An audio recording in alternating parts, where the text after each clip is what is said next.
Então, boa tarde a todas e a todos. Queria, obviamente, começar por cumprimentar-vos, agradecer a vossa presença e dizer que esta é a reunião ordinária do dia 6 de setembro de 2021, uma vez que temos, para além da Sra. Presidente da Assembleia Municipal no público e como determinam as normas regimentais, iria perguntar se há algum elemento presente no público que quer usar a palavra neste período antes da ordem do dia, para dirigir alguma questão ou o que seja. Sim. E eu pedia que se identificasse e que falasse para o gravador para depois ficar registrado em ata, está bem? Ora, muito boa tarde. O meu nome é Mariana Lei e eu estou aqui com a Alexandra Contreiras e a Liliana Coutinho, em nome da Comunidade do Alimento da Rodeia Redores. Nós somos um grupo informal de cidadãos que se preocupa com questões de âmbito local e regional que integrem um ou mais dos seguintes valores: a biodiversidade, a proximidade humana, o alimento como bem comum.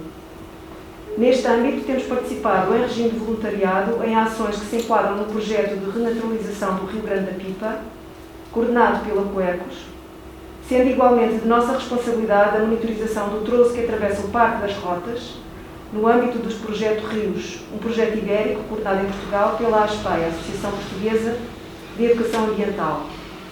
Neste contexto, o nosso pedido de exposição nesta reunião está relacionado com os trabalhos de limpeza que o município tem levado a cabo nos últimos dias neste rio.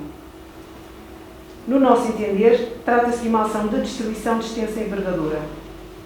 Esta ação feita no rio literalmente destruiu todo o trabalho que pensávamos ser de cooperação com o município, face às reações havidas no passado e que se estendia já desde 2019, bem como, e principalmente, arrasou com toda a vida vegetal, incluindo as espécies arbustivas e arbóreas por nós disponibilizadas e colocadas voluntariamente e a título gratuito nas margens do rio, e com toda a vida animal que neste rio se tinha, entretanto, instalado.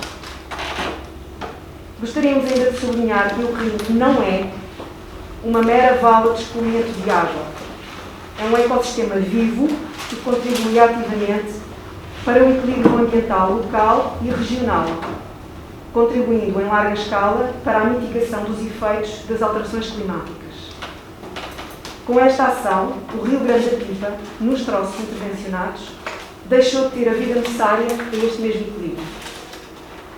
Enviámos, em conjunto com a Coercos e com a ASPEI, no passado dia 2 de setembro, um pedido de esclarecimento formal à Câmara Municipal da Ruda dos Vinhos, com o conhecimento das restantes entidades competentes neste âmbito. Os responsáveis terão, pelos devidos meios e a devido tempo, de dar justificações pelo sucedido, atendendo nomeadamente ao facto de ter existido um diálogo com um grupo de cidadãos, os aqui referidos, que parecia que ia numa direção construtiva e de cooperação. No entanto, o nosso intuito nesta exposição não é de todo obter qualquer resposta imediata e extemporânea a este pedido de esclarecimento. É tão somente deixar registado o nosso profundo pesar, não só pelo que esta ação causou, mas também pelo modo como foi feita.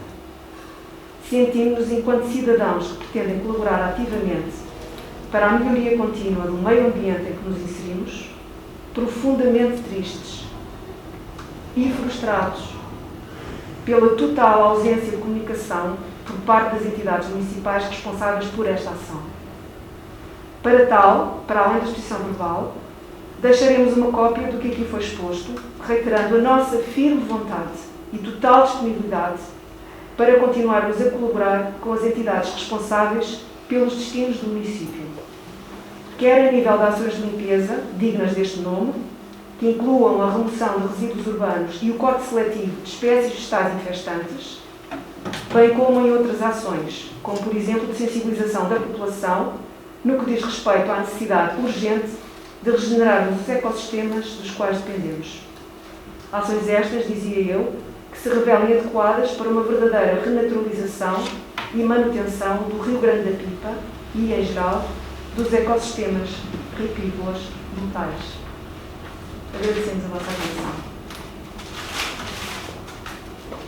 Muito bem. Eu queria começar por agradecer a exposição feita. Naturalmente vamos analisá-la com a devida atenção que ela nos merece e, embora também dar nota que tomámos conhecimento de uma exposição, uma questão que a Coercos endereçou, já encarreguei, inclusive o engenheiro do ambiente, pois ainda não estamos para responder diretamente, Eu penso que ele, se não o fez, está por fazer, porque já preparou a resposta para nós e, portanto, já disse que poderia enviar diretamente a resposta à requerente.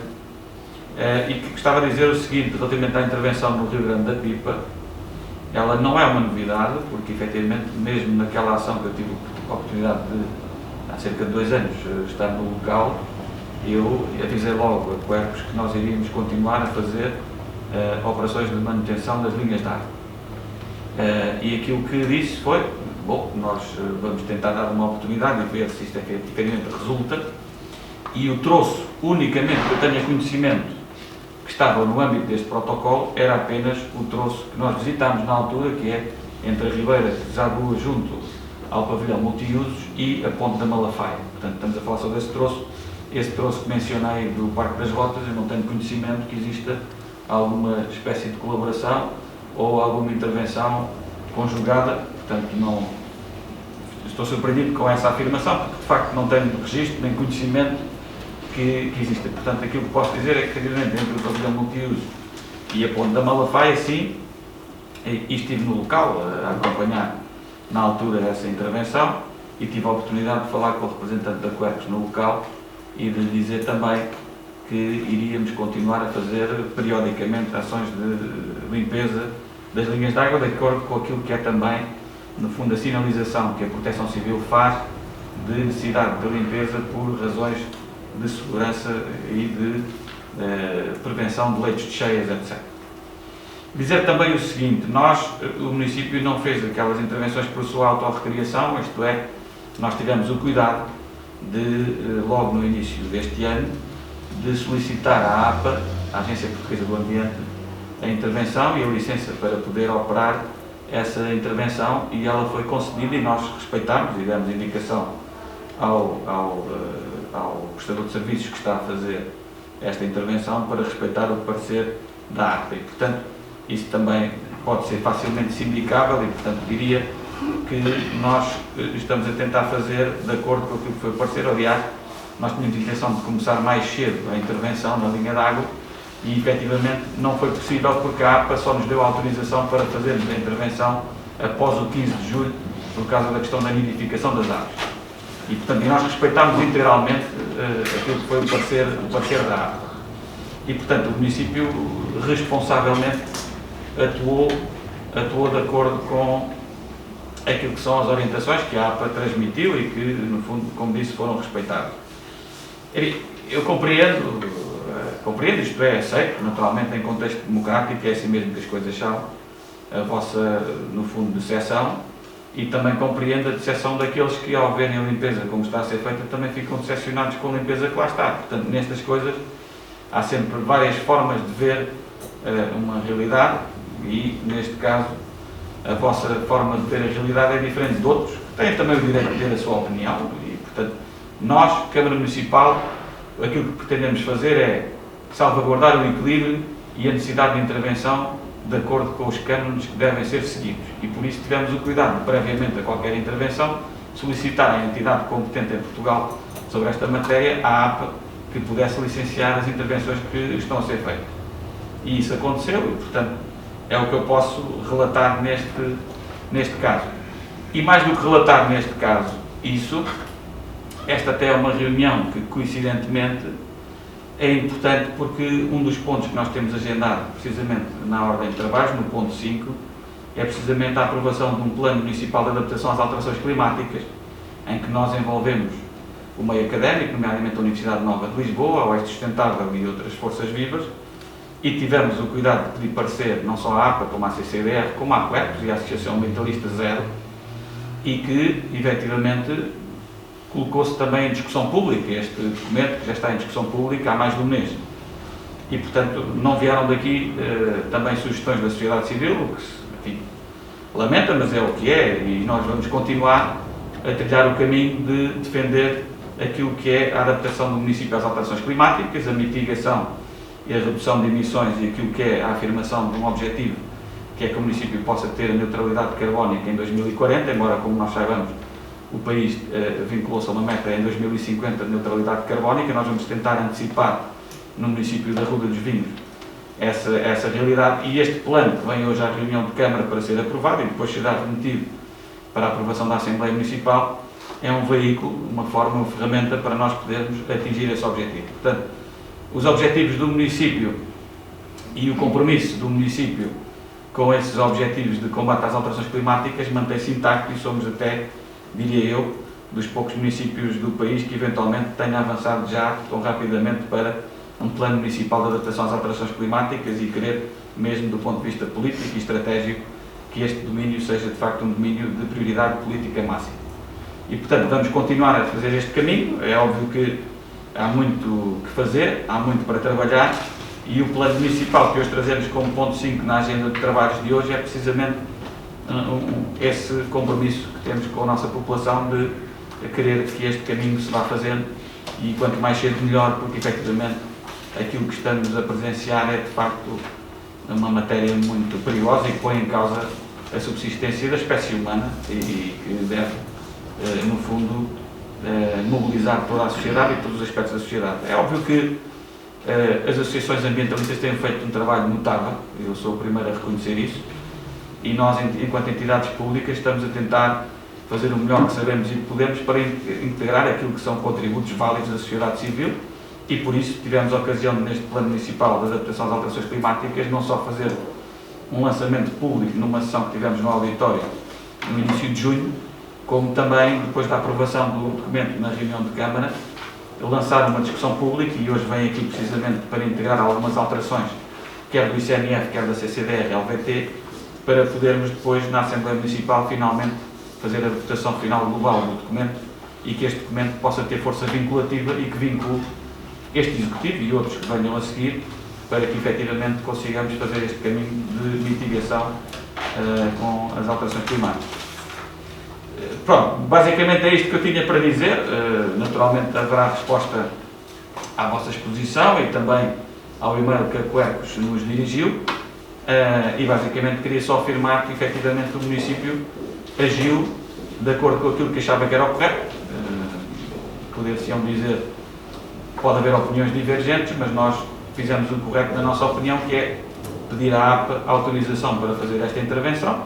A APA concedeu a autorização com algumas condicionantes que foram respeitadas, e a partir daqui, enfim, nós achamos que fizemos o nosso trabalho. Já agora, o nosso engenheiro do ambiente também referiu que aquele troço em que houve aquela intervenção, as espécies que lá tinham sido colocadas já não tinham viabilidade e, portanto, não houve da parte dele nenhuma restrição quanto à intervenção a ser feita naquele troço, repito, entre o pavilhão multiuso e a ponte da Malafaia. Essa parte do Parque das Rotas, como disse, eu não tinha sinalização nenhuma que tinha havido aí nenhuma intervenção conjunta, pelo menos que eu tenha conhecimento, não, e pelos vistos com o vereador Mário também não houve essa articulação, portanto não fiquei surpreendido quando falou na questão do Parque das Rotas, porque de facto nós não temos conhecimento de nenhuma intervenção que tenha sido feita naquela zona, nessa perspectiva. E portanto era tudo o que eu tinha para dizer nesta questão. Posso só fazer uma pergunta? Se eu souber responder, terei todo o gosto. E se não souber responder, digo que não sei responder. Mas vai saber, certeza. A pergunta que eu tinha para fazer era se é possível consultar ou se está público a autorização da APA e o parecer da APA relativamente a esta limpeza em particular. Eu faço esta pergunta porque uma das recomendações da APA no guia de limpezas e que aparece na proposta de 2019, cujo documento eu facultei, que obviamente também é da vossa posse, que foi emitido pela Quercus e pela ASPAEA, vem lá a nomeação de um documento de recomendação por parte da APA, que eu não me recordo qual é o número, que recomenda expressamente não serem utilizados meios mecânicos pesados nas limpezas. Daí a minha pergunta era para saber se realmente a autorização e o parecer da APA se incluem essa mesma recomendação que está no documento genérico. Obrigada. Aquilo que lhe posso responder é que, naturalmente, que a utilização de meios mecânicos não está vedada liminarmente, é recomendado que não exista, mas também está dito que em casos pontuais pode ser admissível, e foi isso que nós dissemos à APA e solicitámos até uma reunião no local para que se fosse visto in loco essa situação, e de facto, da articulação de trabalho que fizemos, foi possível e autorizado que esses meios fossem disponibilizados. Mas no fundo, Se quiserem, nós podemos até, depois com o engenheiro do ambiente, fazer essa resposta e fazer chegar essa informação, não tem problema algum. Não sei se há mais alguma questão. Não, está tudo, obrigado. Tá? Obrigado. Muito bem, então, como período antes da ordem do dia, antes de passar a palavra aos colegas, dar nota da evolução da situação epidemiológica da Covid-19 no Conselho à data de hoje. Nós, neste momento, temos 19 casos confirmados ativos, temos 1.323 situações de recuperação clínica e temos 60 óbitos a lamentar. No que diz respeito ao processo de vacinação, nós, neste momento, temos no Conselho registados com primeira dose 93,19% de vacinação com primeira dose e segunda dose ou vacinação completa temos neste momento a registrar 78,72% das situações colocadas nas fichas vacinais.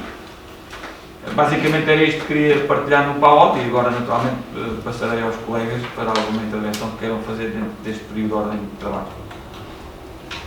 Boa tarde, vou perguntar ao Sr. Presidente e a todos os demais colegas presentes, a Sra. Presidente da Assembleia Municipal e o público em geral, os senhores colaboradores.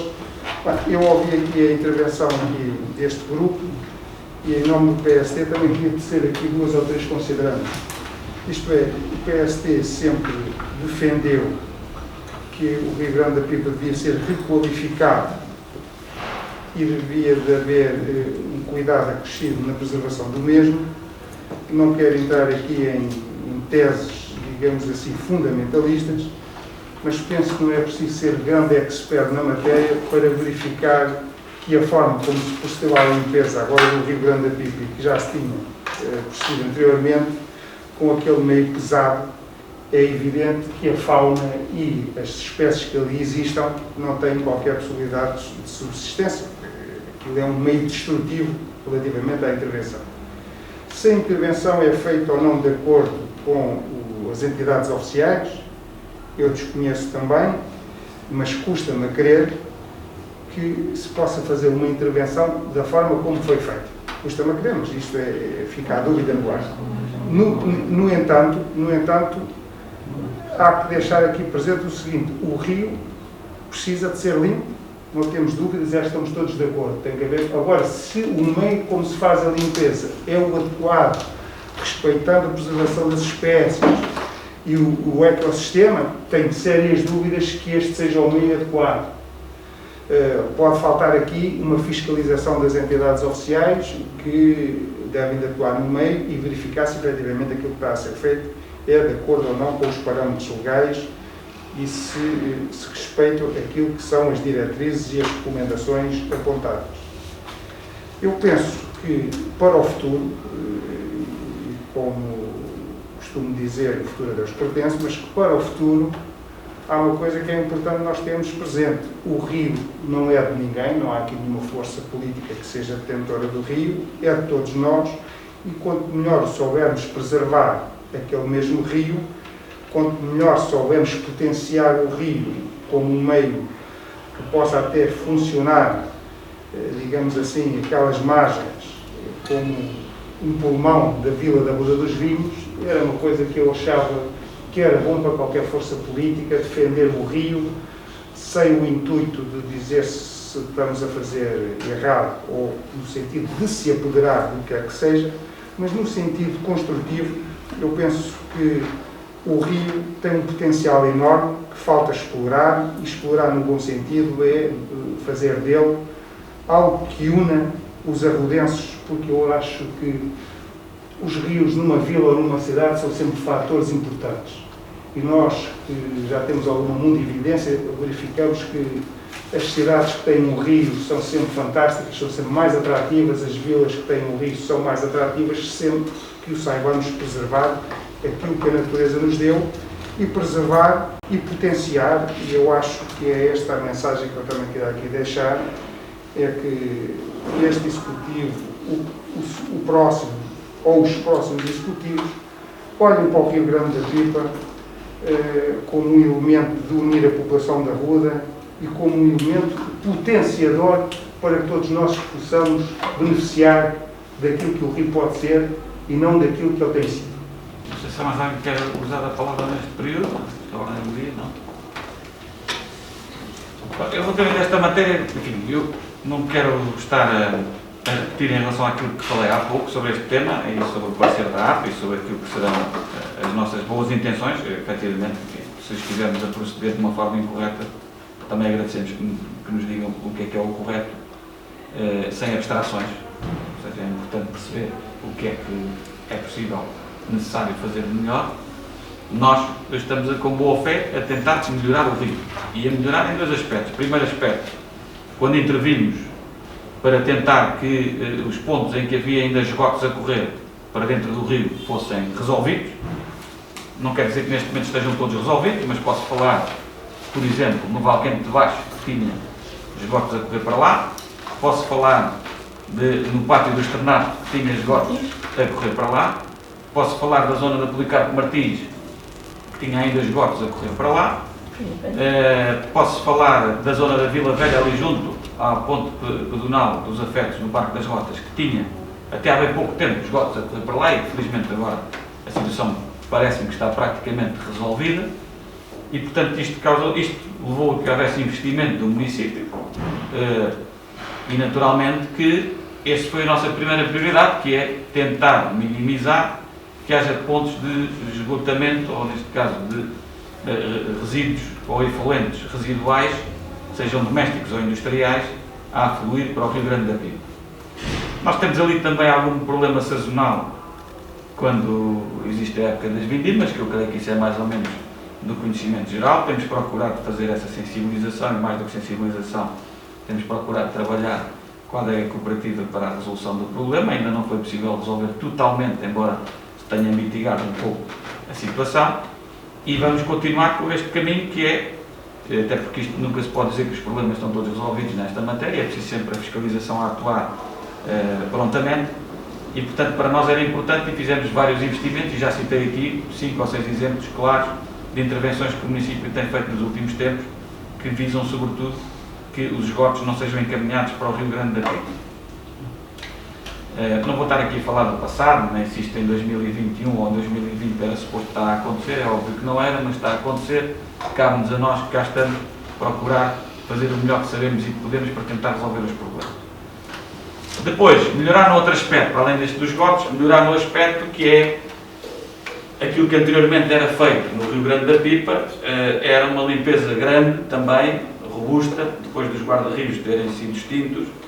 Era uma limpeza grande e robusta que, quando nós chegámos, já há 10 anos que não era feita, e portanto nós achámos que era preciso ter mais regularidade nesse tipo de limpeza, até porque, efetivamente, quanto mais tempo demorasse, mais cara se torna essa intervenção, porque tem que ser uma intervenção muito mais exigente.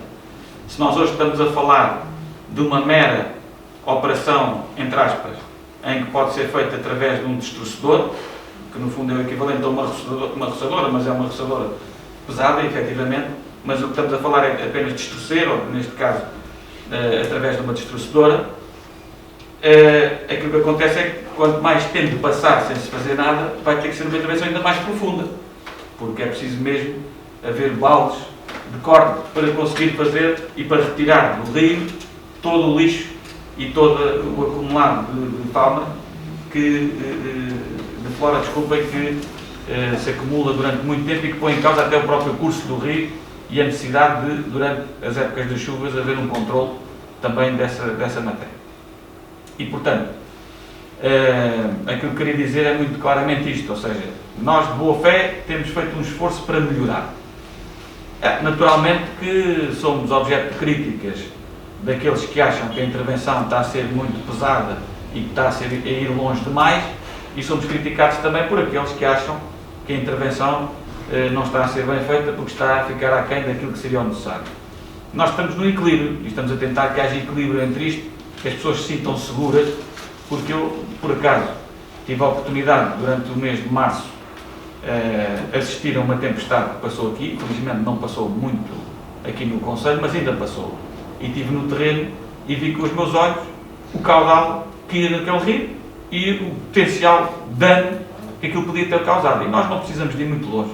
E sabemos também que o impacto das alterações climáticas não se sente só no aquecimento global, sente-se também naquilo que são fenómenos cada vez mais extremos, em que há períodos em que há uma seca muito prolongada, mas há períodos também em que chove concentradamente em 2, 3 dias aquilo que devia-se chover em 3 meses ou 4. E, portanto, isso significa o quê? Significa que nós vamos estar mais sujeitos a que haja fenómenos de cheias e de desastres naturais dessa natureza. Não precisamos de recuar muitos meses para verificar que ainda há pouco tempo na Europa Central, sobretudo na Alemanha, que é um país dos mais desenvolvidos da Europa, se não o mais desenvolvido da Europa, em que houve relatos, e nós vimos isso na comunicação social, de cheias que dizimaram tudo o que estava nas proximidades dos rios. E, portanto, se isto acontece já quando há uma gestão e uma preocupação de gestão dos canais de escoamento, se não houver essa preocupação, o fator de risco tenderá a aumentar muito com o agudizar deste fenómeno das alterações climáticas e dos extremos que existem entre as cheias muito mais problemáticas no futuro. E, portanto, achamos que sim, que é preciso ter preocupação com o combate às alterações climáticas e por isso temos um plano que passa também por reflorestar o conceito, e está previsto no plano essa reflorestação, mas temos também consciência que as alterações climáticas nos vão trazer problemas, seguramente, se nada fizermos para resolver os problemas de escoamento das linhas de água, porque efetivamente os fenómenos tendem a ser mais violentos nessa matéria. Portanto, é no equilíbrio que nós tentamos gerir aqui o ecossistema e, portanto, achamos que estamos a trabalhar bem, mas naturalmente nunca somos bons juízes em causa própria e por isso nos socorremos das autoridades competentes, nomeadamente a APA, para poder fazer esse trabalho. E, portanto, é neste espírito que temos trabalhado e procurado fazer e, com certeza, vamos todos os dias procurando melhorar isso no futuro. Chegarmos à conclusão que há outras formas melhores de equilibrar este exercício complexo, cá estaremos para procurar melhores soluções. Bom, penso que podemos então dar entrada no período da ordem do dia. Foi presente a ata da reunião de 23 de agosto para os seus vereadores. Dispensar a reunião seguramente a respectiva leitura. Eu, como não estive presente nessa reunião, mas naturalmente confiante e agradecendo o trabalho que foi produzido, vou abster-me da votação e, portanto, será aprovada com a abstenção minha e do Mário, não é? Ok. Mas pronto, assim vamos lá, está mesmo. Passando então ao segundo ponto da ordem de trabalhos. O segundo ponto da ordem de trabalhos diz respeito à 18ª alteração ao orçamento e à ASGOP para 2021, no que diz respeito a algumas situações que eu gostaria de no fundo, destacar. Tem que ver com o reforço que foi possível fazer e necessário das AECs, atividades de enriquecimento curricular. Também, a nível dos transportes escolares, foi necessário fazer um pequeno reforço. Cheque farmácia, projeto PALA e também a amortização do empréstimo de curto prazo, uma amortização de capital. Basicamente, o que está em causa nesta 18ª alteração são estas questões que eu acabei de referir. Não sei se há alguma questão dos seus vereadores quanto a este ponto da ordem de trabalhos. Não havendo, colocamos à votação. Quem vota contra? Quem se abstém? É aprovado por unanimidade. Sendo certo que eu já tinha deliberado uma vez que é para ratificar, certo? Muito bem. O ponto 3 da ordem de trabalho diz respeito à revisão do orçamento para 2021. Esta revisão diz respeito ao seguinte: como sabem, força da delegação de competências, ou da descentralização, melhor dizendo, de competências do Estado Central para as autarquias locais em matéria de estacionamento público, há necessidade de haver aqui uma inscrição de uma previsão de receita que não tinha sido prevista inicialmente e que diz respeito a recebimentos que venham das contornações rodoviárias, nomeadamente coimas por estacionamento, neste caso, contrário aos ditames do Código da Estrada e daquilo que é o estacionamento de duração limitada, que passa a ser uma receita municipal e que não é. Não sei se há alguma questão quanto a este ponto da segunda revisão ao orçamento.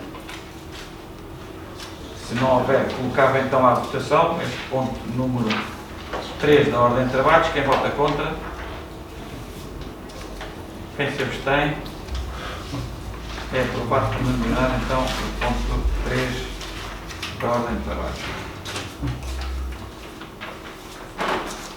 O ponto seguinte é o ponto 4 da ordem de trabalho. Esta alteração ao mapa de pessoal diz respeito, sobretudo, a na área da educação, em que faço a apresentação de uma funcionária da escola de Ganhó e também aos ajustamentos que são necessários fazer ao mapa de pessoal. É necessário também, que tem que ver com a sala dos NEES, dos estudantes com necessidades educativas especiais. Há necessidade de reforçar em mais 2 recursos humanos a área do setor operacional da educação.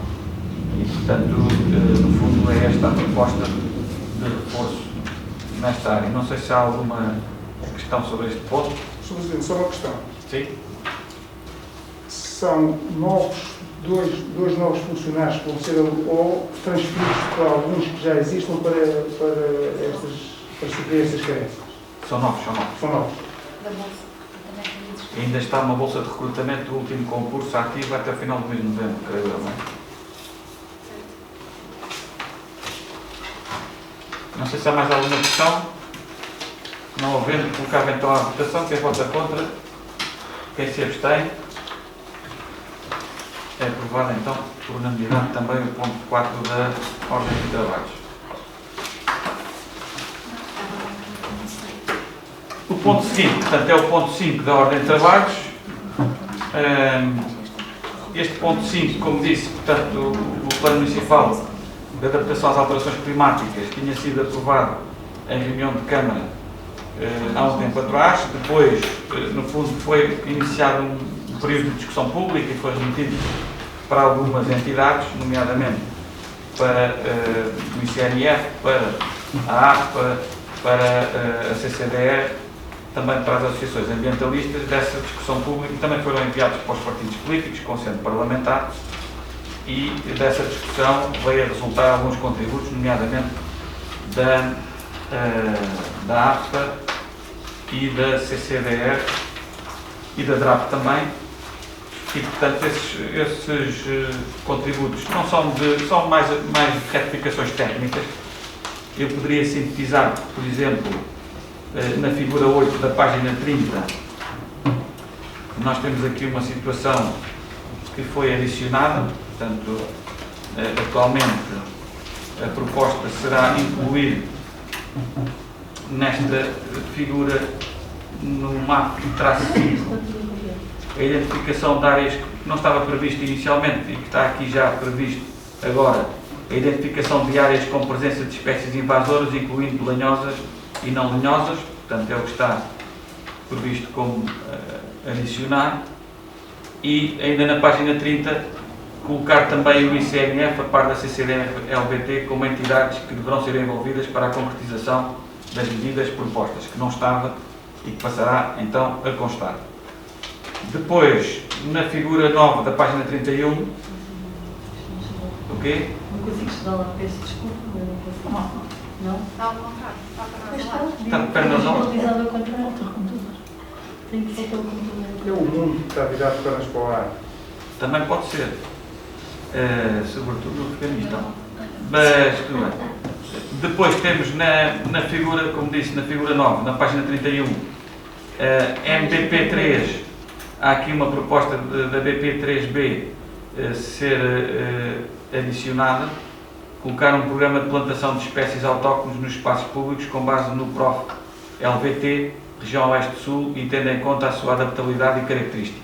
Portanto, foi adicionado esta questão, uma vez que só na versão original só estava a programação de plantação de espécies autóctones nos espaços públicos e, portanto, há aqui já um cardápio para poder ser melhor detalhada essa intervenção. Depois, na figura 10 da página 32, há aqui também uma alteração que se prende com a medida RH4, que no 4C estava só a criação do plano estratégico de reabilitação de linhas de água, e aqui agora a proposta é que se contemple então a criação do plano estratégico de reabilitação de linhas de água com enfoque na requalificação dos corredores de vegetação ripícola. Portanto, está aqui este contributo que também poderá ser acolhido. Depois, na página 33, está também contemplada aqui uma pequena alteração na MEC 2, desculpem, e na MEC 3, e em que se refere que inicialmente estava previsto o reforço e manutenção de bocas de incêndio e limpeza de matos, e aqui está dito então reforço e manutenção de bocas de incêndio e controle de vegetação espontânea de porte arbustivo. Depois, no MEC 3, diz aqui que inicialmente estava previsto promoção da utilização de espécies vegetais autóctones e adaptadas às condições endafoclimáticas, e a proposta então do grupo de trabalho é a promoção da utilização de espécies vegetais autóctones e adaptadas às condições endafoclimáticas com base no PROF LBT região Oeste-Sul. Portanto, à semelhança da alteração anterior. Depois, página 30 e na saúde humana, a colocação também do ICNF como uma entidade nacional e regional que deverá ser envolvida para a implementação das medidas, que não constava e que naturalmente é importante que conste. E depois, finalmente, na página 41, na figura 16, foi alterada para incluir as novas medidas propostas nas medidas RH2B e AF5B. Portanto, que basicamente dizem respeito também a esta matéria que falei há pouco das espécies autóctones, etc. Basicamente são alterações de pormenor que naturalmente não desvirtuam o conteúdo político do documento e que no fundo são propostas de alteração que são mais específicas do ponto de vista técnico e no fundo merecem acolhimento, uma vez que já há uma caracterização das espécies autóctones que podem aqui ser mais eficazes em termos de contributo para as metas que estamos todos a procurar atingir com este Plano Municipal de Adaptação às Alterações Climáticas. Depois desta discussão pública e da audição pública destas entidades, estamos em condições de poder, então, acolher estas sugestões de alteração, que eu depois vou fazer questão também de vos enviar o resumo que falei aqui para os vossos e-mails, e estamos então em condições de poder deliberar a votação final global aqui na Câmara e depois meter à Assembleia Municipal, que será o órgão que, por definição, aprovará o documento finalmente para depois ser aplicado. Não sei se há alguma questão dos colegas sobre este ponto. O Luís pediu para falar, faz favor. Sr. Presidente, eu, a propósito deste ponto do Plano Municipal de Adaptação às Alterações Climáticas, queria reforçar aquilo que já tinha dito numa reunião anterior e que acho que é importante este plano. Temos que ter visão para o futuro, mas aquilo que eu quero realçar é que este plano não pode ficar no papel. É um plano que está a ser lançado numa altura em que este é um problema mundial das alterações climáticas, como o Sr. Presidente já referiu e todos nós temos conhecimento da comunicação social. Este é um dado evidente, não acontece só nos países distantes de nós, acontece em todo o mundo. O nível da água do mar sobe, o aquecimento é mais que evidente, portanto, tudo isto tem consequências. Sendo um documento técnico, eu não tenho habilitações técnicas para o discutir, mas há uma coisa que eu sei. Tudo o que for feito no combate às alterações climáticas e tudo o que for nesse sentido para salvaguardar o melhor clima, melhores condições ambientais, são sempre bem-vindas, tendo presente que este plano municipal não pode ficar só por um plano de intenções. Tem que ser um plano para executar. Temos que plantar árvores, temos que reflorestar, temos que cuidar dos nossos rios, das nossas linhas de água. Portanto, isto é fundamental e eu penso que muito do futuro da humanidade passa pela consciência que temos que ter sobre estas matérias e que tem que começar, mais do que nunca, nas nossas escolas, para que todos sintamos que as crianças também têm que estar despertas para este problema, que é um problema que a todos nos afeta. Queria deixar esta marca. Ok, muito obrigado. No fundo, o Sr. Vereador sintetizou muito bem, nos vai no espírito, que é, de facto, ter a consciência plena que este Plano Municipal das Adaptações às Alterações Climáticas, por muito bom que esteja o documento e está do ponto de vista técnico, ele não é auto-aplicativo e, portanto, precisará de um grande esforço de toda a comunidade para que possa ser desenvolvido e aplicado. Mas, como em qualquer grande caminhada, mesmo as grandes caminhadas, o primeiro passo é sempre aquele mais importante, porque é aquele que nos permite tomar a consciência da tarefa que temos pela frente e a vontade de enfrentar esse caminho. E, portanto, o Plano Municipal de Adaptações às Alterações Climáticas da Ruda dos Vinhos é um ponto de partida, e esse ponto de partida parece-me importante que seja aprovado nos órgãos municipais, até para ter esse caráter vinculativo, independentemente de ciclos eleitorais, porque este combate às alterações climáticas não é um combate só desta geração, é fundamentalmente desta geração, mas é um combate de todas as que venham a seguir, porque efetivamente esta é uma matéria muito importante, decisiva e estratégica para a sobrevivência do ser humano enquanto espécie. E, portanto, nesta medida, corroborar exatamente isso que o Sr. Vereador refere, muito bem, e, portanto, nós fazemos para já esta parte, que é tomar a consciência, colocar o ponto na agenda política, trabalhá-lo do ponto de vista técnico e envolvendo a comunidade, para que haja esta consciencialização, e a partir daqui, este plano é apenas um instrumento de trabalho e um ponto de partida para o muito que temos para fazer nos próximos anos e nos próximos ciclos, que é um vir pela frente, e, portanto, é esse o nosso perspectivo e o nosso compromisso após a aprovação deste plano. Basicamente é isso, e se não tiverem mais nenhuma questão, eu poderia então colocar à votação o ponto 5, que é o Plano Municipal de Adaptação às Alterações Climáticas, perguntando quem vota contra, quem se abstém. Portanto, é aprovado por unanimidade o ponto 5 da Ordem de Trabalhos. Obrigado. O ponto seguinte é o ponto 6 da Ordem de Trabalhos, é uma proposta de regulamento para a criação do Conselho Municipal de Cultura da Ruda dos Vinhos. Eu iria dar a palavra à Ruth, à Vice-Presidente, para poder dar nota e contextualizar o objetivo deste Conselho. Ora, então, muito boa tarde a todos presentes e com licença do Sr. Presidente. Uma breve apresentação desta proposta de regulamento, porque é que surge. Ao longo dos últimos anos nós temos trabalhado na programação cultural, sobretudo para o Centro Cultural do Morgado, e há 2 anos tivemos aqui a necessidade de alargar a reflexão e também da promoção da cultura já fora de portas. E é uma reflexão programática sempre baseada pelos técnicos, com aqueles que vinham até nós, agentes culturais, pelo executivo também, mas achamos que era importante alargar esta reflexão, repensar a cultura e dar voz também e mobilizar os diversos agentes culturais que existem dentro e fora do Conselho da Ruda dos Vinhos.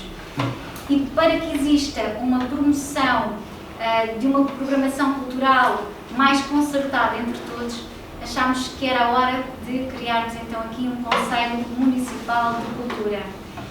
Esta é uma promoção do diálogo e da cooperação entre todos estes agentes culturais, como já mencionei. O próprio regulamento tem como finalidade a promoção, acompanhamento, analisar, debater e sustentar um processo de reflexão estratégica para o setor cultural, através da mobilização dos vários agentes culturais do município. Contribui para o aprofundamento do conhecimento da situação também da atividade cultural existente, através da consulta de todas as organizações e representantes que a constituem, e ao mesmo tempo promover o debate sobre a promoção cultural da Ruda dos Vinhos. Fazem parte, com proposta desta composição do Conselho, algumas entidades, não só o vereador ou o presidente ou o promotor da cultura, membros da Assembleia Municipal, o provedor do município, representantes dos estabelecimentos de ensino também no Conselho, representante da startup cultural a designar pela Junta de Freguesia, representante de associações existentes no nosso Conselho com a atividade da promoção e dinamização da atividade de caráter cultural, personalidades do Conselho que possuam atividade ou currículo também ligado à área da cultura, representante do Festival de Cinema Curta à Ruda, que é um cinema que tem, um festival que tem crescido muito nos últimos anos. Também pretendemos aqui integrar um representante das tertúlias móveis do município, um representante da entidade pública da Administração Central da área da cultura também, e um representante de uma entidade que desenvolva projetos culturais do município, que seja indicado pelo vereador da área da cultura. Temos depois aqui uma panóplia do que é que o Conselho poderá fazer, que é, nomeadamente, formular propostas de valorização da oferta cultural do Conselho, emitir pareceres e ou recomendações a remeter para entidades que julgarmos pertinentes e oportunas também sobre a questão da cultura, acompanhar o desenvolvimento das propostas constantes do plano de atividades da Câmara Municipal e dos agentes também do Conselho e deliberar em razões de matérias a analisar ou projetos possíveis a desenvolver sobre a constituição interna de grupos de trabalho sobre assuntos e temáticas que achamos que sejam pertinentes no âmbito cultural. Portanto, achamos que ao longo destes anos do trabalho que tem sido feito como estratégico para a área da cultura, que era chegada a hora da constituição deste Conselho Municipal para que exista aqui uma reflexão conjunta daquilo que pretendemos seja a cultura no nosso município. É só, Presidente. Se alguém tiver alguma questão. Não sei se há alguma questão. O vereador Luís, por favor. Eu, da leitura que fiz deste regulamento, eu quero deixar aqui a minha visão sobre esta matéria da cultura. Eu acho que a cultura extravasa qualquer força política. Acho que a cultura é um bem essencial que nós devemos apoiar e devemos regulamentar, mas o meu problema, ou a minha dúvida, se assim se pode chamar, é saber até que ponto o Conselho Municipal de Cultura não é uma forma de politizar as ações culturais. E eu, quanto a essa questão, acho que é um erro. Porque entendo que a cultura deve ser discutida, digamos, nos fóruns próprios. Entendo que o contributo de todos, desde os membros das associações, passando pelo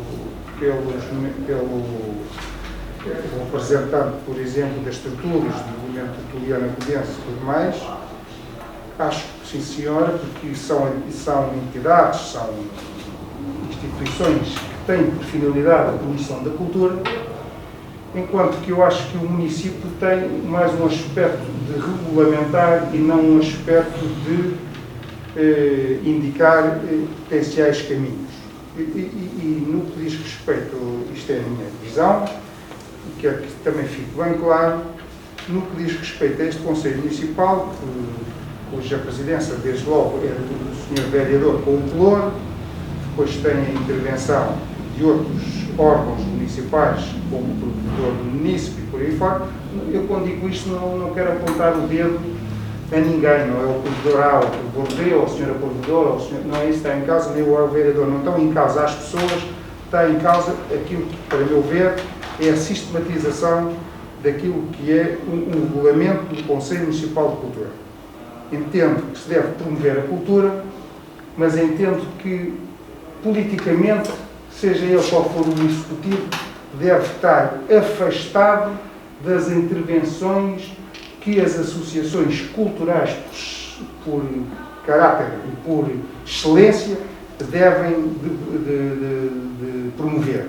E o executivo deve ter mais um papel de acompanhar, de apoiar, de regulamentar em alguns aspectos, mas não ter a tendência que depois pode subverter o documento em si mesmo, que é de haver, digamos, uma indicação da cultura, porque este executivo é mais à esquerda, ou porque o executivo Y é mais à direita, ou porque o executivo X é mais ao centro. Eu acho que devíamos ter a preocupação de dar liberdade a estes atores culturais, que são eles os promotores da cultura, são eles que efetivamente devem assumir esse papel nuclear e diminuir o papel de intervenção mais político, que é a composição do órgão com o tal vereador ou com o tal provedor do município. Acho que não são esses órgãos ou essas entidades que têm, digamos assim, o papel nuclear na promoção da cultura. A Câmara deve estar aberta às entidades que são promotoras de espetáculos, deve de apoiar, deve de incentivar, mas deve de deixar isso na mão destas mesmas entidades, porque são elas, como disse há pouco, que têm aqui e devem ter, no mínimo desta opinião, um papel fundamental daquilo que é a cultura e daquilo que nós desejamos, digamos, no aspecto cultural, para salvaguarda até dos próprios executivos. Estou a falar isto em abstrato, porque não estou a apontar a este executivo, em concreto, estou para salvaguarda dos próprios executivos. Porque amanhã poderá haver a tendência de se dizer, estou a politizar a cultura, isto só tem espetáculos com artistas mais à esquerda, ou mais à centro, ou mais à direita. Eu acho que isso deve-se evitar isso. Deve-se dar liberdade às instituições e elas próprias ter, digamos, a sua plena autonomia na exposição desses mesmos espetáculos e desses mesmos projetos, e depois a Câmara, de alguma forma, é que é a minha opinião. E quero deixá-la aqui expressa.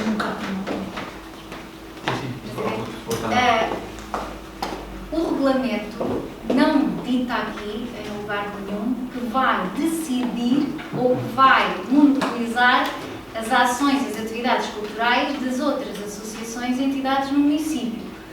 O que visa este regulamento é um espaço de promoção, de discussão, de reflexão, de análise conjunta entre todos os agentes culturais existentes no Conselho, para termos uma reflexão estratégica daquilo que pretendemos a nível da cultura para o nosso município.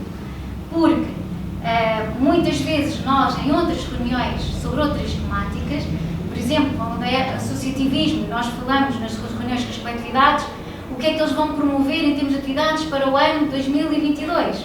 E eles vão dizer que podem estar a pensar num teatro, ou podem estar a pensar numa outra exposição, e aqui poderá, em conjunto, haver uma reflexão estratégica e criarmos uma programação cultural unificada entre todos. Portanto, nós não vamos aqui definir nem decidir qual é o plano de atividades das outras entidades. Pelo contrário, o regulamento que pretende é um espaço de discussão e de análise conjunta, uma reflexão conjunta entre todos.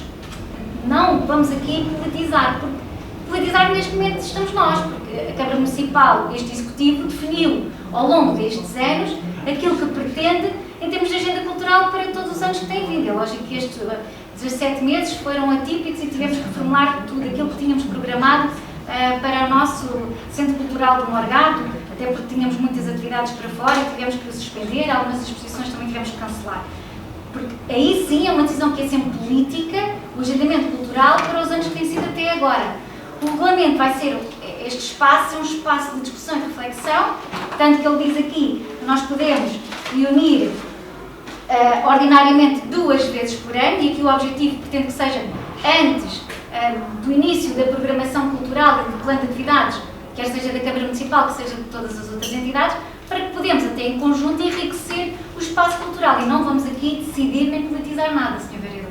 Portanto, pelo contrário, o que aqui pretendemos é um espaço de discussão e de reflexão, volto a dizer, para promovermos o espaço cultural e a Ruda dos Vinhos, tudo que é a nossa cultura. Sr. Vice-Presidente. Sim, e não sobrepor, porque muitas vezes também sobrepomos. Estava a vereadora Cecília a dizer e o que eu agradeço. Muitas vezes há uma sobreposição de atividades e de enriquecimento cultural que era desnecessário, porque depois acabamos por estragar os eventos de uns e de outros quando não existe esta calendarização. E muitas vezes nós já tentámos isso, desde o primeiro mandato com o vereador Mário, a nível do portal do associativismo, e que infelizmente nem sempre conseguimos, porque as coletividades também nós percebemos que nem sempre é difícil, porque são direções que são de voluntários, e quando decidem planear e executar, já existem outras localidades que também têm atividades e que se sobrepõem, e isso sempre foi uma coisa que o município, o executivo, queria contrariar, mas que infelizmente nem sempre foi fácil. Temos vindo a conseguir minimizar isso, mas nem sempre é fácil, e esperamos que em espaço também do Conselho Municipal que consigamos aqui minimizar essas sobreposições de atividades. Só para dizer 2 coisas muito rapidamente. Eu entendo perfeitamente que a questão de salvaguardar a sobreposição é importante, porque muitas vezes na mesma freguesia temos atividades que se sobrepõem uma à outra, em que o resultado, digamos, que é negativo para elas. Eu entendo isso agora.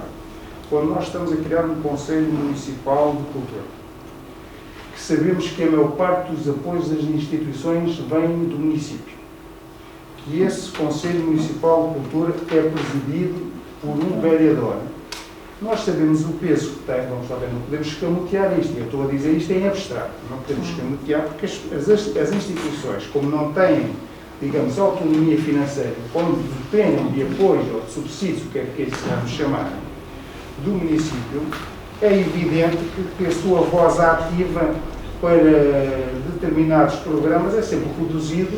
Porquê? Isto é como em tudo na vida. Se elas tiverem autonomia financeira, organizam e dizem: olha, nós queremos fazer este evento cultural, mas vamos coordenar com o município para ver se não coincide com mais algum, até porque nos é conveniente ter a maior afluência do público possível. Até aqui, encantados da vida. Outra coisa é a tendência que pode haver, porque sabemos que as nossas instituições culturais, e não é só o nosso Conselho, é a nível nacional, dependem da são subsidiodependentes. E, portanto, isto está sempre, é a tal mão invisível, a mão está lá, consoante os apoios que dá, consoante aquilo que nós vamos organizar. Porque se não houver os apoios, não há organização possível. Ou o evento não se realiza de todo. É só nesse aspecto que eu estou a chamar a atenção, que pode dar, digamos, as boas intenções, serão seguramente aquilo que a Sra. Vice-Presidente disse, podem ter um efeito perverso depois, no sentido de que, quando se vai colocar na prática, as medidas podem não ser aquelas que as associações acabam por, inicialmente, tinham na ideia, mas com mais um toque daqui, mais um toque de lá, mais uma chamada de atenção daqui, outra de lá, e acaba por subverter um pouco aquilo que é o espetáculo que se pretendia implementar. E nesse aspecto, dar autonomia às instituições, bem sei que elas, infelizmente, no nosso Conselho, a capacidade financeira é pouco ou nenhuma, e só haverá 2 ou 3 instituições que tenham capacidade mais para organizar esse tipo de espetáculo, e depois sabemos que é aquilo que é o programa todo em torno do nosso Centro Cultural do Morgado, e em que a Câmara tem sempre um papel nuclear, por assim dizer, que de alguma forma organiza e promove. Estava a querer separar, digamos, as águas. Estava a querer dizer uma coisa é aquilo que a Câmara, por sua própria iniciativa, avança, outra coisa é o papel das instituições, em que eu entendo que elas, quanto mais autonomia têm, melhor para o sucesso das atividades. Isto, em nenhum espaço do Parlamento diz que vamos tirar essa autonomia, pelo contrário. Pelo contrário. Pois, eu também não estou a dizer. Pelo contrário. Eu só estou a ver um bocadinho, se calhar, nas entrelinhas. Sei como é que essas coisas depois acabam por se funcionar. Porque como se precisa do apoio, Não, mas quer dizer, se não há apoio, não há atividade.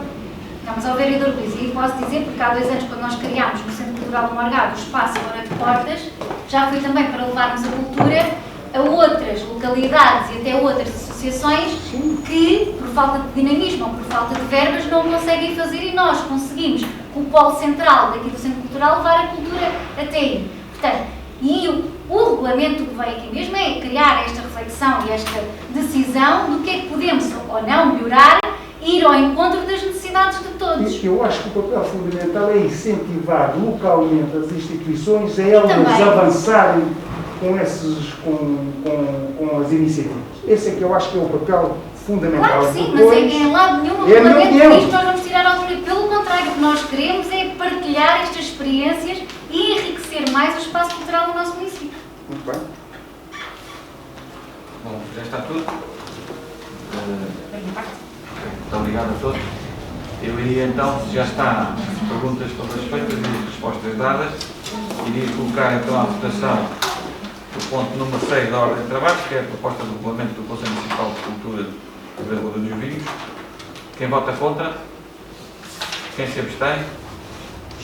É aprovado com a abstenção do vereador Luís Rodrigues, que presumo que, no fundo, fundamenta a sua deliberação com base nos considerandos formulados. Exatamente. O ponto seguinte da ordem de trabalhos é então o ponto 7, que é o Manual de Procedimentos para o ano letivo 2021-2022 no âmbito da Covid-19 ainda. Enfim, nós, como sabem, durante o ano anterior fizemos também aplicar um Manual de Procedimentos para o ano letivo, neste caso de 2020-2021, e recentemente voltámos, quer no Conselho Municipal de Educação, a nomear a Comissão para fazer o acompanhamento e a monitorização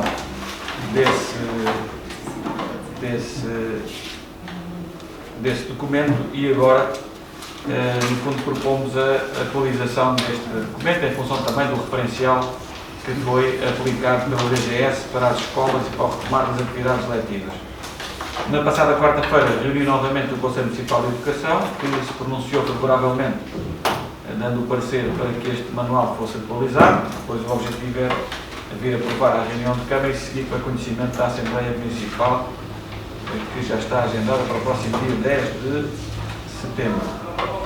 Como aspectos fundamentais que eu gostaria de, no fundo, apresentar de alteração ou de atualização deste documento, eu diria que a grande mudança passa pelo facto de, neste momento, a proposta do Conselho Pedagógico do Agrupamento e do Conselho Geral também, e das entidades que compõem os órgãos dirigentes do agrupamento, passar a que os horários letivos se venham a configurar como a habitual normalidade das 9 até às 15h30 e depois, naturalmente, preenchidos por atividades de apoio à família nas pontas da manhã e nas pontas da tarde, mas, no fundo, já não há aquela distinção ou aquela divisão entre os alunos que entravam para o turno da manhã e os que entravam para o turno da tarde. Portanto, todos os alunos vão entrar de manhã e depois têm o seu horário letivo normal.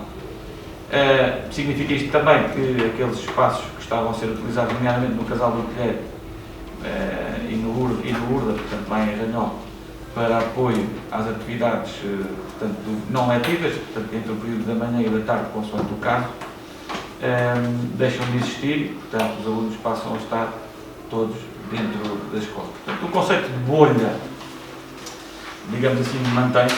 Viram também certamente que se mantém aqui uma preocupação com a utilização da máscara, sobretudo nos horários de entrada e saída e do transporte escolar também, e a manutenção da máscara, pelo menos até entrarem dentro das salas, das respectivas salas, onde também está previsto que, neste momento, as mochilas possam sair da escola e depois voltar a entrar, coisa que não acontecia no manual de procedimentos anterior, em que as mochilas só iam à segunda-feira para a escola e depois só vinham para casa à sexta-feira, consoante o caso, mas agora já é possível, ou o manual já deixa essa decisão ao arbítrio da escola, ou seja, pode haver necessidade de levar trabalhos para casa e os alunos podem levar a mochila e depois o que acontece é que ela tem que ser desinfetada quando entrar novamente na escola. Depois há aqui também uma maior abertura no que diz respeito à entrada de pessoas externas à escola. Se bem se recordam, anteriormente essas situações estavam vedadas e agora o que está previsto é que os pais e encarregados de educação possam entrar na escola, naturalmente com os cuidados que têm que ter em termos de utilização de máscara obrigatoriamente e de distanciamento que é preciso preconizar, e é aconselhado, não é exigido, nem poderia ser, mas é aconselhado a exibição do certificado de vacinação contra a Covid-19. Assim também, portanto, as visitas externas ao recinto escolar devem ter todas a preocupação da utilização da máscara e a apresentação do certificado de vacinação Covid. Pronto, em termos de manutenção de algumas regras, portanto, o pré-escolar continua a ter a refeição na sua sala de aula, na sua sala de atividades. Os outros alunos passam a ter, naturalmente, a utilização do refeitório como já acontecia, embora haja turnos desfasados para obter essas refeições. Portanto, aí não há grandes alterações, porque já no passado isso existia também. Fundamentalmente é isto, portanto, não há ainda grandes divergências em relação ao manual anterior. Há uma abertura um bocadinho maior, sobretudo para a entrada de pessoas externas, desde que se cumpram alguns requisitos. E as alterações fundamentais que o referencial das escolas vai trazer dizem respeito aos próprios planos de contingência de cada um dos estabelecimentos escolares, portanto, em termos de testagem, em caso de surto, há aqui algumas nuances que vão ser alteradas, mas essa é uma decisão que depois tem que ser acompanhada pelo diretor de cada um dos estabelecimentos que tenha que ser o responsável pela execução do plano de contingência respectivo. Dizer também que a Proteção Civil irá esta semana aos locais, portanto, às escolas, para reativar as zonas de circulação e os circuitos que estavam estabelecidos e em breve está previsto também, eu penso que no dia 13 de setembro, uma formação com os auxiliares e, portanto, com toda a comunidade bixenta por causa da questão, novamente, da utilização dos EPIs e daquilo que são as normas de higienização das superfícies e dos espaços que deve continuar a ser seguido de acordo com o que está no manual de procedimentos. Enfim, basicamente era isto que queria partilhar. Foi um instrumento que se revelou importante durante o ano passado, o ano letivo passado, e isso foi também notado no último Conselho Municipal de Educação, onde as pessoas evidenciaram essa pertinência. O nosso objetivo é que este manual de procedimentos continue a contribuir, modestamente dentro daquilo que é possível, para a segurança da comunidade escolar e para o normal funcionamento do ano letivo dentro daquilo que são as contingências decorrentes da situação pandémica que vivemos. Basicamente é isto, e agora fico ao dispor para alguma questão que eu possa responder, se assim for necessário. Muito breve, Sr. Presidente, para dar boa nota do documento, acho que estamos no caminho certo e salientar, sobretudo, aqui dois aspectos. A questão dos horários voltarem à normalidade, portanto, não haver alunos só de tarde e alunos só de manhã, isso é uma boa notícia.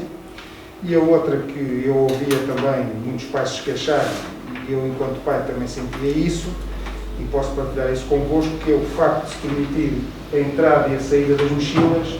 É importante porque os miúdos, digamos, deixando os livros na escola, havia muita dificuldade em depois fazerem trabalhos em casa ou motivá-los para qualquer aspecto escolar. O facto de se poder levar e trazer, com as devidas precauções, não é? E que vai exigir mais responsabilidade dos pais, porque esse também é um papel de nós pais, mas acho que é uma das medidas mais importantes até para que nós possamos acompanhar os estudos dos nossos filhos e de alguma forma, permitir que eles não se refugiem naquela frase: o senhor professor não mandou fazer nada, que era muito típico de algumas crianças que eu conheço, que não vou citar nomes. Portanto, dito isto, não estou cá para se defender, não é? Exatamente. Dito isto, penso que estamos no bom caminho e portanto, oxalá possamos voltar tão breve quanto possível à maior normalidade possível. Ok, muito obrigado. Não sei se há mais alguma questão ou alguma declaração que queiram fazer. Se não houver, colocamos então à votação o ponto número 7 da ordem de trabalhos. Quem vota contra? Quem se abstém? Então, aprovado por unanimidade o ponto 7 da ordem de trabalhos. O ponto seguinte é o ponto 8º, que diz respeito à determinação dos valores das CAP, que é a componente de apoio à família, no âmbito daquilo que são os serviços de apoio à família promovidos pelo município.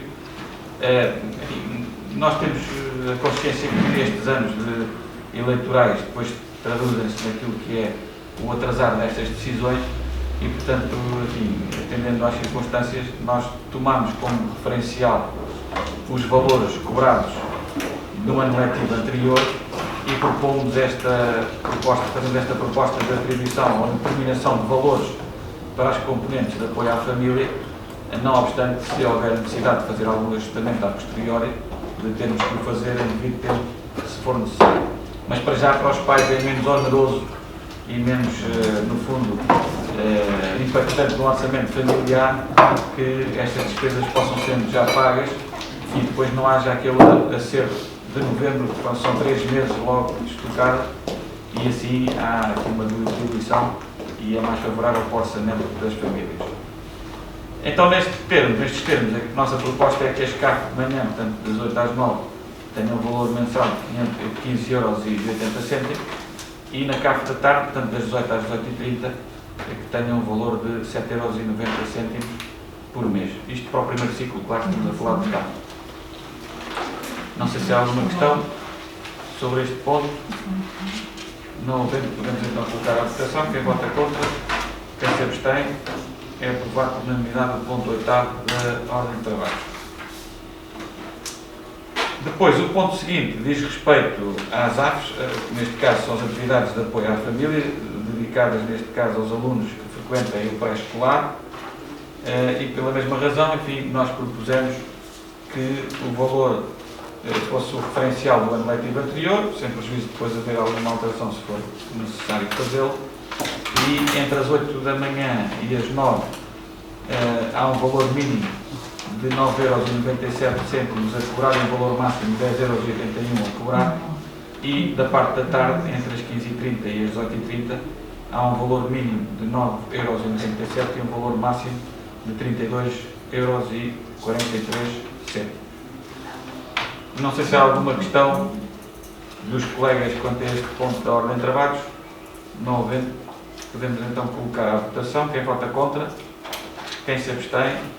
É aprovado por unanimidade este ponto 9º da ordem de trabalhos.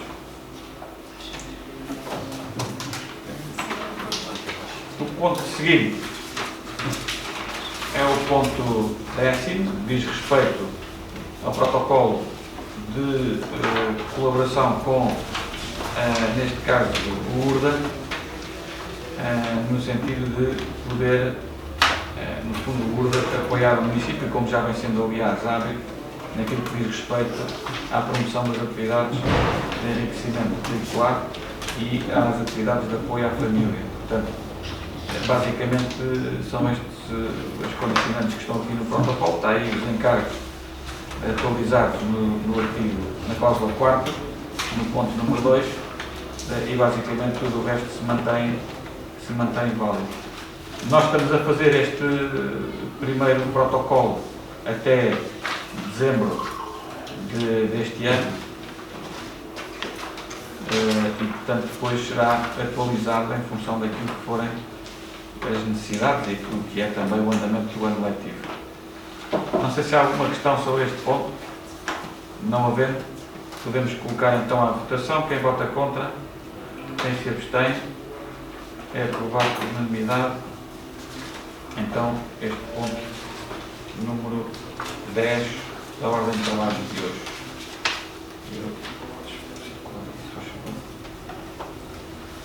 Muito bem. Eu peço desculpa, o ponto 10 não era isto. Eu estava a falar do ponto 11. O ponto 11 fica já apresentado. O ponto 10 tem que ver com o prolongamento que houve no ano letivo anterior, ou seja, se bem se recordam, por causa da questão da pandemia e da paragem que houve no ano letivo, no início do segundo período, o ano letivo foi prorrogado o calendário para julho e, portanto, não estava previsto esse encargo adicional que, obviamente, extravasou a normalidade e, portanto, há que compensar o URDA por esse montante de julho que ainda não estava feito e que era preciso agora, no fundo, completar. Eu peço desculpa que estava a ver o ponto 11 e estava a referir como 10 e baralhei-me aqui na apresentação do ponto. Bom, não sei se há alguma questão quanto ao ponto 10 e que posso colocá-lo à votação. Quem vota contra? Quem se abstém? É aprovado por unanimidade. O ponto 11, aí sim, já fala do ano letivo 2021 e 2022 e, no fundo, é previsão de encargos também na cláusula 4ª, número 2, para o próximo ano letivo, neste caso, até ao final de dezembro de 2021. Não sei se há alguma questão sobre este ponto 11 também. Se não houver, podemos colocar à votação. Quem vota contra? Quem se abstém? É aprovado por unanimidade também este ponto número 11 da ordem de trabalhos. Muito bem, o ponto seguinte diz respeito à suspensão parcial dos protocolos de cooperação entre o município e o rancho folclórico Podas e Avenidas, pelo facto da pandemia ainda não permitir que hajam atividades do âmbito folclórico e daquilo que é a atividade em termos de viagens também e representações do rancho noutras festividades e, portanto, nós colocámos esta proposta para virar até ao final do mandato e depois, naturalmente, o que resultar das eleições e o Executivo que resultar das eleições depois fará a sua análise quanto à matéria em apreço. Não sei se há alguma questão sobre esta matéria. Sr. Presidente, eu penso que já viemos Duas ou três três? vezes com isto. Já. Eu penso sempre objetivo, sempre com o fundamento. Esta é a última, pronto. Sim. Eu posso garantir aí. Esta é a última, exato. Esta é a última Mas deste mandato, seguramente. Exato. Do resto não posso falar. E eu penso que o meu argumento foi sempre no sentido da abstenção, por considerar que o apoio para estas instituições que continuam a ter que, podem não ter espetáculos públicos, mas continuam a ter que ensaiar e e manter o mínimo de atividade se devia manter. Mas também percebo a lógica de que, se não há espetáculos, o apoio é mais na perspectiva dos espetáculos. Para manter a coerência, penso que não estou aqui a cometer nenhuma falha, acho que sempre foi no sentido da abstenção e o meu voto também é no sentido de abster, neste caso. Acho que sim. Bom, eu é que não quero politizar esta questão e por isso digo apenas que, no âmbito dos apoios extraordinários Covid-19, do regulamento que foi criado, o rancho folclórico mereceu o apoio do município com uma verba que me parece simpática, talvez foram 9.000 euros, embora não me falhe, e portanto penso que compensará esta quebra do protocolo. O que nós achamos e que mantemos como opinião firme é que, não havendo espetáculos, não há motivo, nem base legal ou protocolar, contratual, para haver um pagamento temporal que não existe. Portanto, nesse aspecto mantemos nós a coerência e o Sr. Vereador mantém a sua, e portanto cada um com a sua coerência, somos no fundo coerentes até ao fim. Muito bem, não sei se há alguma questão, não havendo mais questão, compete-me apenas colocar à votação este ponto. Quem vota contra, quem se abstém, o Sr. Vereador Luís Rodrigues abstém-se e portanto é aprovado por maioria com a abstenção do Sr. Vereador Luís esta suspensão do protocolo, parcialmente falando, com o rancho folclórico Podas e Vindimas.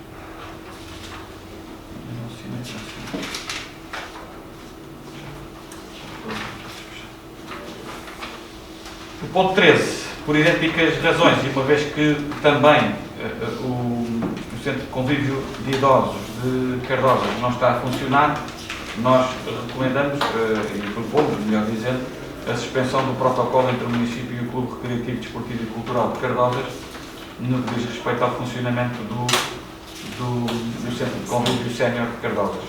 Portanto, até ao final de setembro também. Portanto, Relativamente a este, não sei se a minha memória já não é o que era. Pá, eu também já não vou fazer esforço que não chego lá. Mas, vamos ver, eu acho que relativamente ao Clube Recreativo Cultural de Cardosas, eu achava que também se devia manter o subsídio, mas depois havia aquela nuance de ser por causa do centro-dia que deixou definitivamente de funcionar. Centro de Convívio, sim. Ou seja, e não funcionando o centro de convívio, parece que o clube, digamos, está praticamente fechado.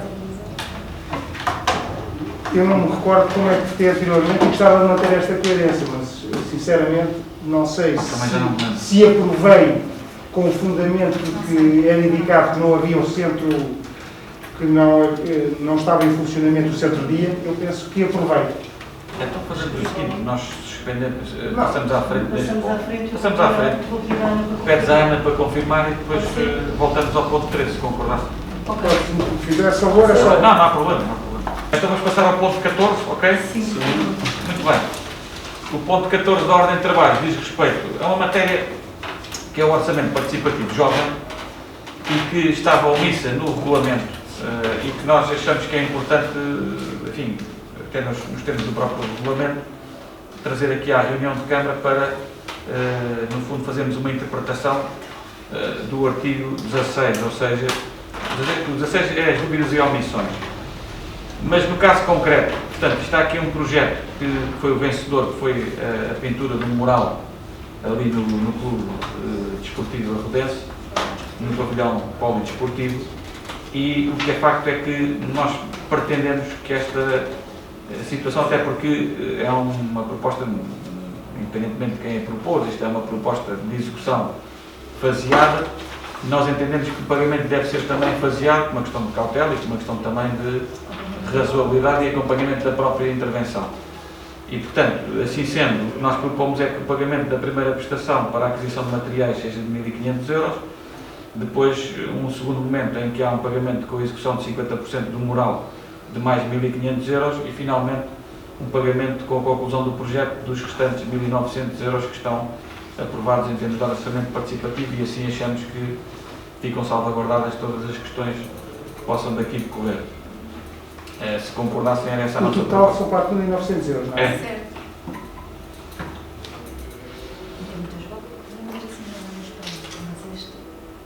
Sim, o que estava, exatamente, o que estava previsto, já agora só para refrescar a nossa memória coletiva, estava previsto uma rúbrica de 5.000 euros do projeto vencedor do Orçamento Participativo Jovem, só que acontece que o projeto que teve mais votos, portanto o projeto vencedor contemplava um orçamento de execução de 4.900, portanto é esse que será executado.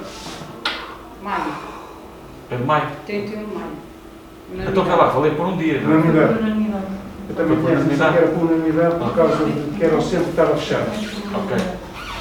Pronto, então, mas vamos ao seguinte. Agora lembramos o ponto 14, depois já voltamos atrás. Não sei se há alguma questão sobre este ponto 14, que eu vou te explicar. Se não houver, podemos colocar então à votação. Perguntaria quem vota contra, quem se abstém. É aprovado por unanimidade, então, este ponto número 14 da Ordem de Trabalhos.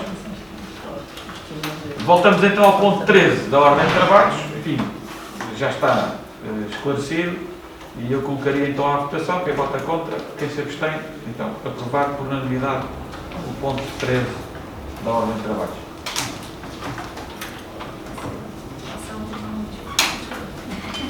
Bem, o ponto seguinte, os pontos seguintes, portanto, o 15 e o 16, dizem respeito ao Fundo de Emergência Social Covid, portanto, aquele apoio extraordinário que foi consagrado. O ponto 15 é no sentido de aprovar, portanto está aí devidamente instruído pelos serviços a proposta, e o ponto 16 é no sentido de não aprovar, e portanto será uma tendência de indeferimento, depois será naturalmente notificado ao requerente, que por sua vez terá os tais 10 dias úteis para, ao abrir da audiência prévia, poder apresentar as suas razões em sentido contrário. Eu não sei se há alguma questão sobre estes dois pontos, o 15 e o 16, vamos naturalmente votá-los em separado, mas fiz a apresentação conjunta e que agradeço desde já. Não houver questões, colocamos então à votação o ponto 15, pergunta então quem vota contra, quem se abstém, é então aprovado por unanimidade o ponto 15 da Ordem de Trabalhos.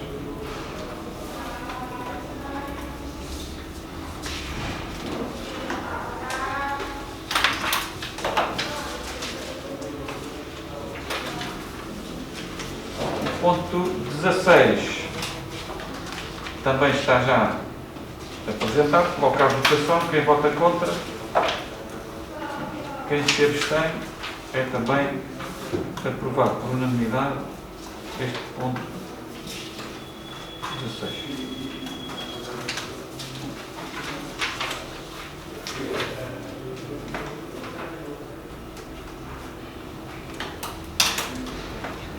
Os pontos 17 e 18 dizem respeito ao programa de apoio local ao arrendamento, também à semelhança do projeto anterior, que era o Fundo de Emergência Social. O ponto 17 é no sentido de aprovação deste pedido e o ponto 18 é no sentido de haver uma tendência de indeferimento da pretensão requerida.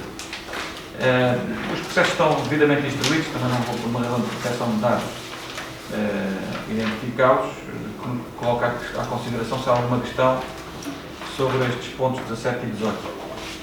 Se não houver, passemos então à votação separadamente. O ponto 17, quem vota contra, quem se abstém, aprovado por unanimidade o ponto 17 da Ordem de Trabalhos.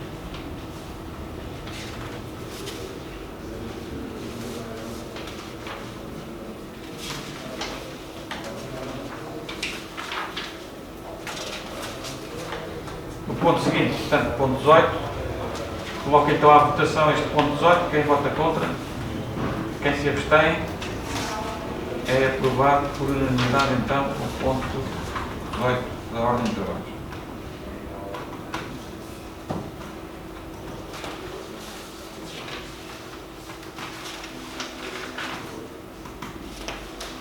Ora bem, vamos então passar aos pontos seguintes. Eu se calhar apresentava os pontos em simultâneo, 19, 20 e 21. Como sabem, trata-se de matéria que já tinha sido apreciada em reuniões anteriores, ou seja, os espetáculos promovidos no âmbito da festa do Conselho, nomeadamente nos dias 17 e 18, tiveram bilhética e, no fundo, o que já tinha sido previamente deliberado é que o produto dessa bilhética seria entregue através de subsídio às entidades de Santa Casa da Misericórdia da Ruda, Associação Humanitária de Bombeiros Voluntários da Ruda e Centro Social da Freguesia de Arranhão. Nestes termos do apuramento do resultado, o valor cobrado líquido nestes 2 dias de espetáculos realizados em agosto foi de 5.264 euros e 15 cêntimos e, portanto, a proposta de distribuição é equitativa por todas as entidades assim, que referi e, portanto, isto dá um valor de 1.754,71 € para cada uma das entidades. Não sei se há alguma questão sobre esta matéria.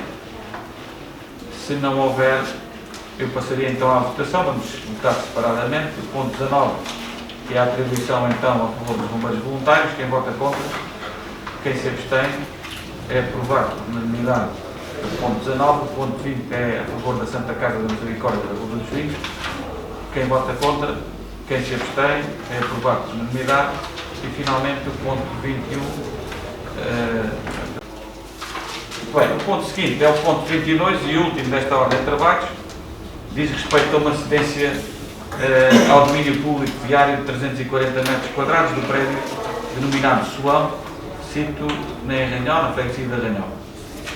Portanto, o processo está devidamente instruído pelos serviços competentes, reunirá condições para poder ser aprovado e, portanto, é isso que está aqui em causa nesta proposta e coloco-me ao modo de expor para alguma questão que entenda por conveniente colocar. Se não houver nenhuma questão, podemos passar então à votação deste ponto 22º da ordem de trabalhos. Quem vota contra? Quem se abstém? É aprovado por unanimidade, com ressalva que o Sr. Luís Rodrigues costuma fazer, fazendo fé no Jesus. Fica para a história. Fica. Com memória toda. Isto já está tudo, não está? Isto já Está está bem, isso é com mais. É no mais. É trabalho com mais. Ok. Muito bem, chegamos ao final da ordem do dia. Agora temos os documentos para conhecimento, o resumo da tesouraria, o licenciamento de obras particulares e o último comunicado da Proteção Civil, por causa da questão da Covid. E fizemos aí no ofício da Câmara de Venezuela.